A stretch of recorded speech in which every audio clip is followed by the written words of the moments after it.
आज Doubtnut app download करें। Doubtnut पर अपने सभी गणित, रसायन विज्ञान, भौतिक विज्ञान और जीव विज्ञान के डाउट्स का करो सफाया। बस प्रश्न की फोटो खींचो, एक ही प्रश्न को क्रॉप करो और तुरंत वीडियो सोल्यूशन पाओ। अभी डाउनलोड करें। प्रश्न है, समांतर प्लेट संधारित्र की धारिता के लिए सूत्र निगमित कीजिए। ठीक है, तो चलिए इसे एक चित्र के सहायता से हम समझते हैं। माना कि हमारे पास एक समांतर प्लेट संधारित्र का यह चित्र है। ठीक है, जिसमें यह जो है प्लेट एक है, इसका क्षेत्रफल क्या है, ए है, और यह प्लेट जो है क्या है, 2 है। मतलब ये प्लेट 1 है और यह प्लेट 2 है, यहाँ पे देख सकते हैं। ठीक है ना, इन दोनों प्लेटों के बीच की दूरी क्या है, डी है। ठीक है, प्लेट 1 पर, प्लेट 1 पर धनावेश है। ठीक है, तथा इस धनावेश के कारण पृष्ठीय आवेश घनत्व है, मान लीजिए धनावेश है, तथा इसके कारण पृष्ठीय आवेश घनत्व सिग्मा बराबर क्या है, तो यह है Q बटे A, है ना, आवेश बटे क्षेत्रफल, तथा इस पर पृष्ठीय आवेश घनत्व जो है ऋणात्मक है। ठीक है, तब इनके बीच की जो विद्युत क्षेत्र की तीव्रता होगी वह क्या है, मान लीजिए E है। ठीक है, तब इस धनात्मक आवेश जो है ऋणात्मक आवेश की ओर जो है, ये ऋणात्मक आवेश है वो धनात्मक आवेश की ओर इस प्रकार जाने की कोशिश करेगा, तथा विद्युत बल रेखाएं जो है धनात्मक से ऋणात्मक की ओर होगी। ठीक है, तब इसके आंतरिक भाग में विद्युत क्षेत्र की तीव्रता क्या हो जाएगा, तो सबसे पहले हम निकाल लेते हैं बाह्य भाग में। ठीक है, इस बाहरी क्षेत्र पर। ठीक है, तो बाह्य क्षेत्र पर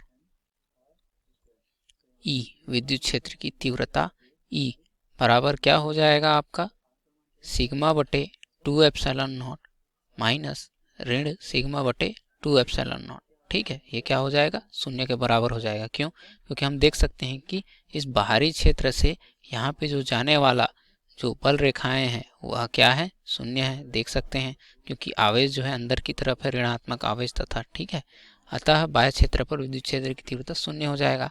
अब प्लेटों के मध्य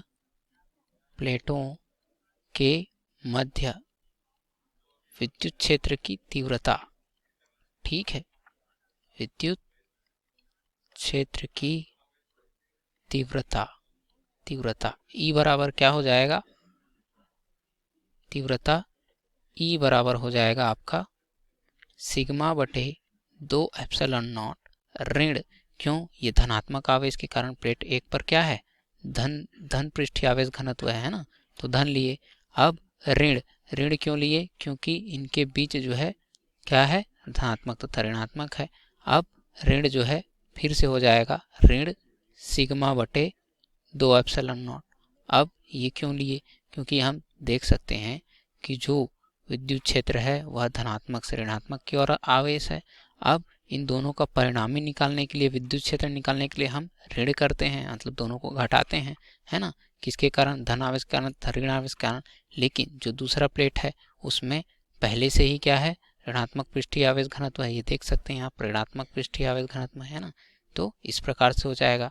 अतः E बराबर हम क्या लिख सकते हैं, E बराबर हम लिख सकते हैं कि सिग्मा बटे 2 एप्सिलॉन नॉट धन सिग्मा बटे 2 एप्सिलॉन नॉट। ठीक है, इसको और अच्छे तरीके से समझना है तो हम बता सकते हैं कि इस बंद पृष्ठ पर संधारित्र प्लेटों के अंदर जो है जितना विद्युत क्षेत्र होता है वह विद्युत बल रेखाओं के योग के बराबर होते हैं, जितने भी आवेश हैं इन सब के योग के बराबर होगा। तो हमने क्या कर दिया है, धनात्मक तथा ऋणात्मक दोनों आवेशों का क्या कर दिया है, जोड़ कर दिया है, आप देख सकते हैं। ठीक है, तो हमारे पास E बराबर आ जाएगा आपका, यहाँ पे यह लघुत्तम समापवर्तन निकल गया और ऊपर में भी क्या हो जाएगा, 2 सिग्मा हो जाएगा। ठीक है, और 2 कट जाएगा, तो आपके पास आ जाएगा सिग्मा बटे एप्सिलॉन नॉट। ठीक है, इसे और क्या लिख सकते हैं, हम जानते हैं कि सिग्मा बराबर क्या होता है, आवेश बटे क्षेत्रफल होता है। तो विद्युत क्षेत्र की तीव्रता E बराबर आप लिख सकते हैं Q बटे एप्सिलॉन नॉट A। ठीक है, ये आप लिख सकते हैं, इसको समीकरण 1 दे दीजिए। ठीक है, ये हो गया। अब इन प्लेटों के बीच विभवांतर जो है, प्लेटों के बीच विभवांतर V बराबर होता है विद्युत क्षेत्र की तीव्रता E गुणित उनके बीच की दूरी D, हमने देखा है ये क्या है, ये हमने रखा हुआ है d दूरी पर दोनों प्लेट की बीच, ठीक है ना, बीच की दूरी क्या है, d है। तब यहाँ से आप मान रख दीजिए, तो v बराबर क्या हो जाएगा आपका, यहाँ से e का मान रख दीजिए समीकरण 1 से, है ना, यहाँ पर रख दीजिए, तो ये हो जाएगा आपका q बटे एप्सिलॉन नॉट a गुणित d हो जाएगा, ठीक है। ये लीजिए, हम इसे और भी लिख सकते हैं अच्छी तरीके से, ये हो जाएगा q d बटे एप्सिलॉन नॉट a, है ना। अब हम जानते हैं कि